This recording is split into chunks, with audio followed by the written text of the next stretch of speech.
మీరు ఇప్పుడు వింటున్న నా గొంతు, మీరు వినే పాటలు, చివరికి మీరు పీల్చే గాలి కూడా ఒక రకమైన కంపనం అంటే వైబ్రేషన్. కానీ మీకు తెలుసా, ఒక నిర్దిష్టమైన శబ్దం మీ డిప్రెషన్ నయం చేయగలదు. అదే సమయంలో మరో శబ్దం మీ ప్రాణాలను తీయగలదు.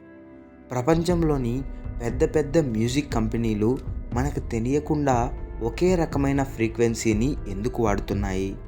ప్రాచీన ఆలయాల్లో గంటల శబ్దం వెనుక ఉన్న అసలు నిజమేంటి? ఈరోజు మనం శబ్దాల వెనుక ఉన్న అత్యంత భయంకరమైన మరియు రహస్యమైన ప్రపంచంలోకి వెళ్ళబోతున్నాం. వీడియో చివరి వరకు చూడండి, ఎందుకంటే చివరిలో నేను ఒక ఫ్రీక్వెన్సీని వినిపిస్తాను. అది మీ మూడ్ని సెకండ్స్లో మార్చేస్తుంది. శబ్దాన్ని మనం చూడలేమనుకుంటాం, కానీ సైమాటిక్స్ అనే శాస్త్రం ద్వారా శబ్దాన్ని చూడవచ్చు. ఒక ప్లేట్ మీద ఇసుక చల్లి వేర్వేరు ఫ్రీక్వెన్సీలను ప్లే చేస్తే ఆ ఇసుక అత్యంత అందమైన ఓంకారం ఆకారం లేదా శ్రీచక్రం వంటి ఆకారాలను ఏర్పరుస్తుంది. మన శరీరం 70% నీటితో నిండి ఉంది. అంటే మనం వినే ప్రతి శబ్దం మన శరీరంలోని నీటి అణువుల మీద ప్రభావం చూపుతుంది. మీరు వినే సంగీతం మీ కణాల ఆకారాన్ని మారుస్తుంది. అంటే మీరు నమ్ముతారా? ఇది అక్షరాల నిజం. 1953 కంటే ముందు ప్రపంచవ్యాప్తంగా సంగీతం 432 హెచ్జెడ్ ఫ్రీక్వెన్సీలో ఉండేది. ఇది ప్రకృతికి, మన హృదయ స్పందనకు దగ్గరగా ఉండే శబ్దం. కానీ అకస్మాత్తుగా దీనిని 440 హెచ్జెడ్కి మార్చారు. ఈ మిస్టరీ ఏంటంటే, నాజీ జర్మనీలో జోసెఫ్ గోబెల్స్ అనే వ్యక్తి ప్రజలను మానసిక ఒత్తిడికి గురి చేయడానికి, వారిని అదుపులో ఉంచడానికి ఈ 440 హెచ్జెడ్ ఫ్రీక్వెన్సీని ఉపయోగించాడని ఒక బలమైన వాదన ఉంది. 440 హెచ్జెడ్ మనల్ని అలజడికి గురి చేస్తుంది.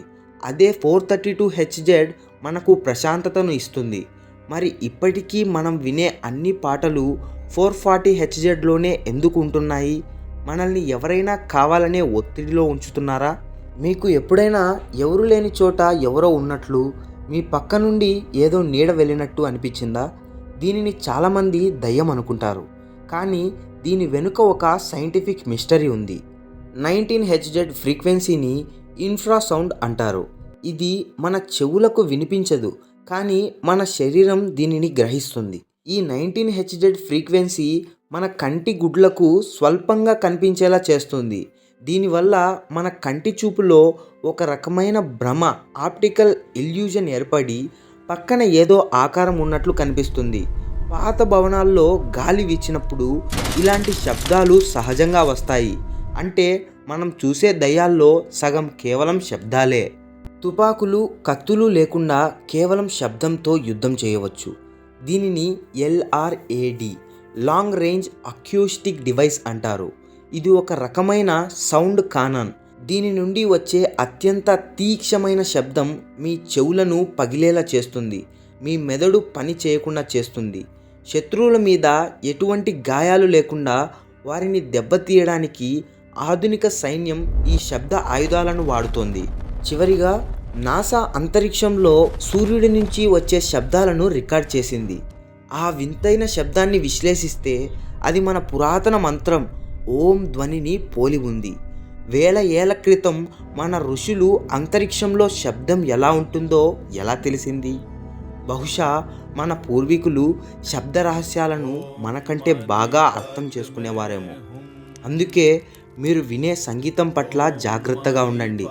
అది మిమ్మల్ని బాగు చేయగలదు లేదా నాశనం చేయగలదు.